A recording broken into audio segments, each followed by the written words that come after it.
Tim Moore here with TLC Pressure Washing, and the snow event is finally gone.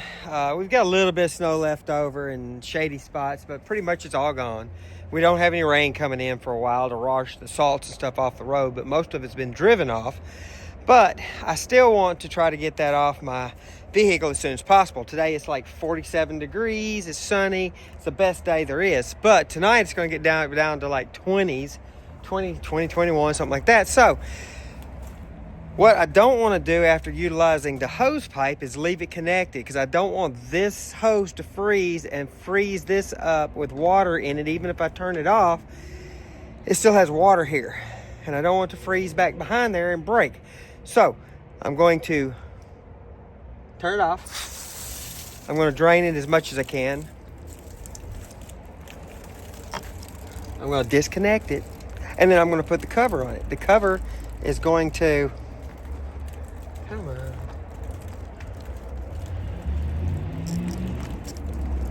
Boy, that sucker's tight. I put it real tight. It's almost there. There we go.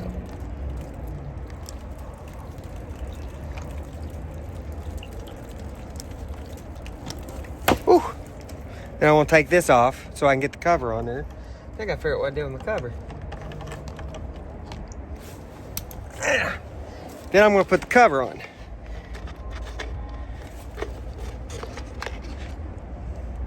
Cover's just a hook. Well, hard to do it with one hand. But heck with it. Two hands, takes two hands. So disconnected, don't have to worry about freezing. Now what can I do next? Because tonight the water that's sitting in this hose pipe is going to freeze. So two things we're going to do. Number one, we're going to disconnect the spray nozzle, because we don't want that to freeze, because then it's going to break and then I got to buy a new one. Don't have to do that. And another thing I could do is I could roll this up, put it in the garage or someplace warm, so that way if I need it, like tomorrow for something, it wouldn't be frozen. Or I could take my air compressor and blow as much of the water out as possible.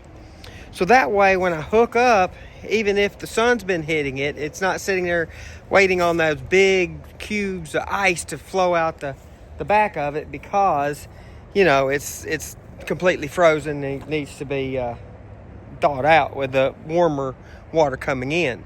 So what I'm going to do is I'm going to get my air compressor, I'm going to blow as much of it out and just kind of get as much of it out, so that way when I need it, hook it up, fire it up, boom, I can do another wash of the vehicle or whatever needs to be washed.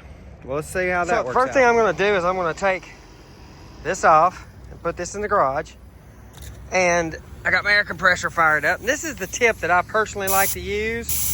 It has the rubber on it, and it can easily, if you use two hands, you can put it on here, cup this, and just blow all that water out, or as much as you can. So that's what I'm going to do, get as much of this off. Truck's now ready, got all salt off. I used a truck soap from a detail company, because a lot of those truck soaps have like anti-salting agents to get the salt neutralized off vehicles, especially for big rigs and things that dump trucks and things that actually run in the snow a lot, and they don't want that salt to essentially eat the truck up. So that's what I use. So I'm gonna get this thing ready and put it up. Tim Moore, TLC Pressure Washing.